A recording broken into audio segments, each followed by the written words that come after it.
16.106,02 e a arrecadação obtida ocorreu no valor de R$ 1.921.117,98, resultando na necessidade de utilização de recursos próprios para atender aos projetos que constavam de seu orçamento.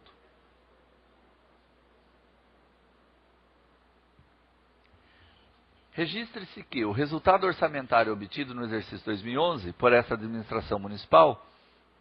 visou a melhoria da qualidade dos serviços públicos essenciais, sempre em busca de atendimento dos objetivos básicos do Estado, fixados pela Constituição da República Federativa do Brasil, de 1988, em consonância com o interesse público, mas com constante preocupação em preservar o equilíbrio das contas municipais, conforme preceitos básicos constantes da Lei Complementar número 101/2000, a Lei de Responsabilidade Fiscal. Ademais, o pequeno desequilíbrio não pode ser entendido como um prejuízo para os cofres públicos, já que as despesas realizadas pela administração se reverteram em serviços públicos em prol dos munícipes. Destaque-se que os gastos realizados pelo Poder Executivo devem ser considerados indispensáveis e inadiáveis, porque voltados a atender às reivindicações da população em áreas estratégicas como educação, transporte, saúde e saneamento.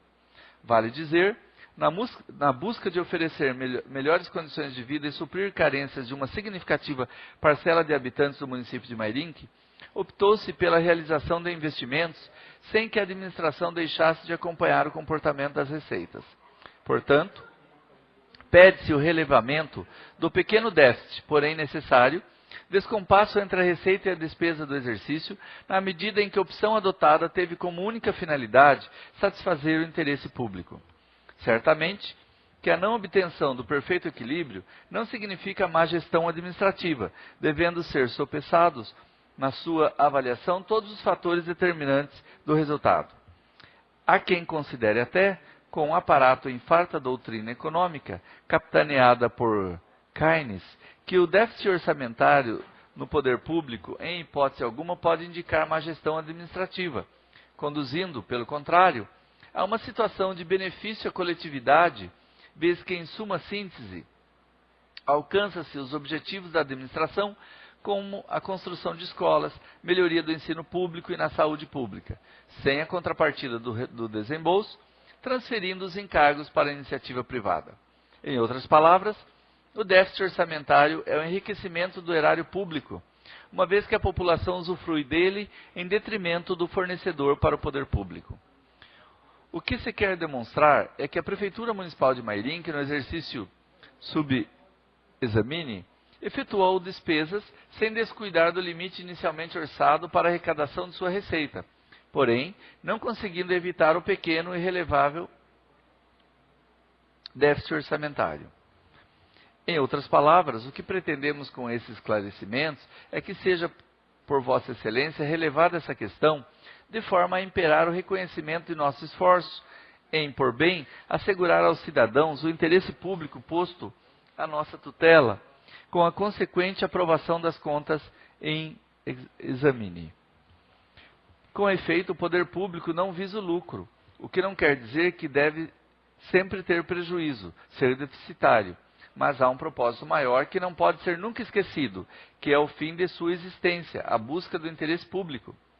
Foi o que ocorreu no caso. O déficit foi ensejado exatamente por se ter buscado, a toda prova, a satisfação do interesse da coletividade, garantindo-lhe ao menos a prestação dos serviços básicos. Se essas despesas não tivessem sido realizadas, certamente o déficit não existiria. Isso, sem dúvida, não pode contribuir para a rejeição das contas em todo um exercício. Ademais, há que se considerar ainda que o percentual do déficit, propriamente dito, situa-se dentro dos parâmetros normalmente aceitos pelo Tribunal de Contas do Estado de São Paulo. Farta é a jurisprudência existente no acervo do Tribunal de Contas do Estado de São Paulo, onde, em exame das contas atuais, foram acatados déficits orçamentários até maiores que o constatado neste processo. Há que ser sopesado que o pequeno déficit apurado não se mostra suficiente a obstar a aprovação das contas em exame, posto que se encontra dentro do patamar aceitável pelo Tribunal de Contas do Estado de São Paulo, conforme tabela que ora trazemos em Lume.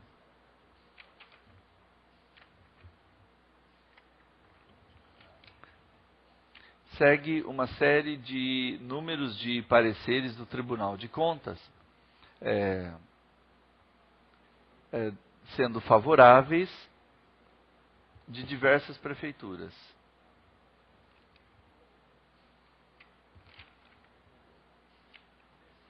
Outro fato que levou à emissão do parecer desfavorável às contas da Prefeitura Municipal de Mairinque no exercício 2011 foi o pretenso valor repassado à Câmara Municipal superior ao que dispõe o artigo 29A da Constituição Federal.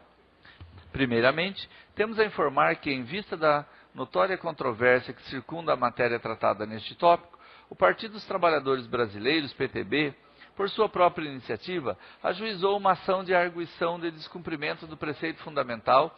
junto ao Superior Tribunal Federal, tratando especificamente de matéria relativa à receita tributária ampliada, mais especificamente quanto à inclusão na base de cálculo da receita da dívida ativa tributária, das correspondentes multas e juros, posto que a colenda Corte de Contas tem um entendimento contrário. Referida ação recebeu o número 271 e está sobre a relatoria da excelentíssima ministra Carmen Lúcia. É sabido que a sentença a ser exarada pelo Pretório Excelso, neste caso, terá efeito erga omnes e possivelmente ex tunc, motivo pelo qual clamamos para que se aguarde o julgamento da mencionada ação de arguição do descumprimento fundamental, prevenindo desta forma a ocorrência da eventual divergência de decisões, no que, caso venha a ocorrer, ensejará a renovação da decisão proferida pela Corte das Contas Paulista no procedimento em voga. Não obstante, alegou a fiscalização do Tribunal de Contas do Estado de São Paulo que foi repassado à Câmara dos Vereadores 7,26 da receita da Prefeitura Municipal, em desatendimento ao artigo 29A da nossa Lei Maior, que pressiona. Então segue o artigo da Constituição dizendo que o valor máximo a ser repassado é de 7% em municípios com população de até 100 mil habitantes. A base de cálculo do duodécimo, conforme o caput do referido dispositivo, sobre a qual é verificada a despesa total do Legislativo, está limitada a percentual da receita tributária e das transferências de impostos previstas no parágrafo 5º do artigo 153 e nos artigos 158 e 159 da Constituição Federal, efetivamente realizadas no exercício anterior. Ocorre que o parecer do Tribunal de Contas do Estado de São Paulo foi no sentido de que, na aferição dessa base de cálculo, não se inclui a receita da dívida ativa tributária, seus respectivos juros e multas, entendendo que o artigo 29A da Constituição demanda a leitura restritiva, não exemplificativa, de todas as receitas que balizam os limites financeiros, incluindo que essas receitas não constituem receitas tributárias, vez que não podem ser submetidas ao conceito de tributo constante no artigo 3º do CTN. O Tribunal de Contas do Estado de São Paulo, em seu Manual de Gestão Financeira à Prefeitura Municipal, prevê como base de cálculo para repasse à Câmara Municipal a chamada Receita Tributária Ampliada, composta pelos seguintes elementos: IPTU, ISS, ITBI, IRRF, taxas e contribuição de melhoria, mais FPM, ITR, IPI, IOF, ICMS, IPVA, CIDE. Segundo este manual, é incorreta a agregação das seguintes receitas: dívida ativa tributária, multa e juros por impostos atrasados, provenientes da Lei Candir, taxas e contribuições arrecadadas por entidades da administração indireta. Para essas receitas, o argumento utilizado é de que as receitas que balizam os limites financeiros devem ser interpretadas de maneira restritiva e não exemplificativa. Verifica-se violação à Constituição ao buscar definir o conceito da chamada receita tributária, nos termos previstos da Constituição Federal, buscando concluir pela inclusão ou não do principal, dos juros e da multa da dívida ativa tributária no rol dos elementos integrantes de sua composição. A Lei nº 4.320/64, que institui as normas gerais do direito financeiro para a elaboração e controle dos orçamentos, preceitua em seu artigo 11 que a receita classificar-se-á em receitas correntes e receitas de capital, conforme o parágrafo 1º do mesmo dispositivo. Segue o parágrafo 1º. O mesmo artigo 11, agora em seu parágrafo 4º, determina a seguinte classificação. Receitas correntes. Receita tributária, impostos, taxas, contribuições de melhoria, transferências correntes, receitas diversas, multas, cobrança de dívida ativa, outras receitas diversas. Portanto, a Lei Geral do Direito Financeiro estabelece que a receita orçamentária é composta pelas receitas correntes mais receitas de capital, sendo que, nas receitas correntes é que se incluem as chamadas receitas tributárias, compreendidas, segundo o mesmo dispositivo legal, pelos impostos, taxas e contribuição de melhoria. Já a dívida ativa, assim como as multas, é classificada como receitas diversas, ou seja, categoria distinta e autônoma das receitas correntes, mas no mesmo nível classificatório das receitas tributárias. Desta forma, sob a ótica do direito financeiro, conforme legislação pertinente citada, tem-se como gênero as receitas correntes e receitas de capital, como espécies da primeira, entre outras, as receitas tributárias e receitas diversas, ou outras receitas correntes, sendo subespécies das receitas tributárias, os impostos, taxas e contribuições de melhoria, e subespécies das receitas diversas, ou outras receitas correntes, as multas, juros, a receita da dívida ativa, etc.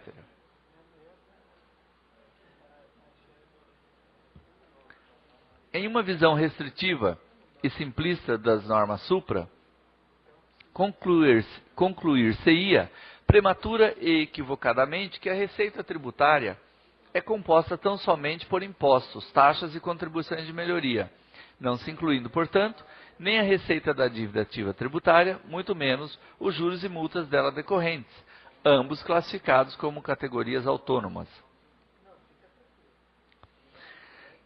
Ocorre que o próprio preâmbulo da lei em comento,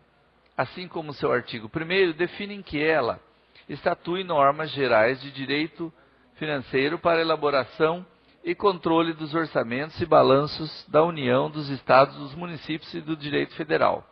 Assim, o fim a que se destina a Lei nº 4.320/64 não é outro, senão o de estabelecer regras para a elaboração dos orçamentos e balanços dos entes públicos, ou seja, regular de forma geral o planejamento e execução da atividade financeira do Estado. Nesse escopo, não se deve confundir classificação orçamentária com classificação jurídica,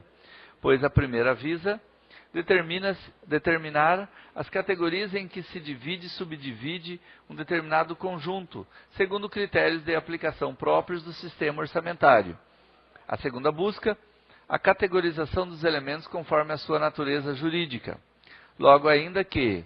orçamentariamente, classificadas em categorias distintas, não se pode olvidar que a receita oriunda da dívida ativa tributária, bem como juros e multa dela decorrentes,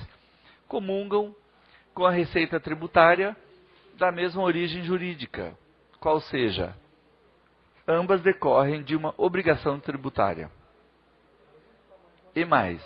da leitura do próprio texto da Lei nº 4.320/64, que, mesmo classificando a receita da dívida ativa tributária em categoria distinta de multa e juros dela decorrentes, expressamente define em seu artigo 39, parágrafos 2º e 4º, que,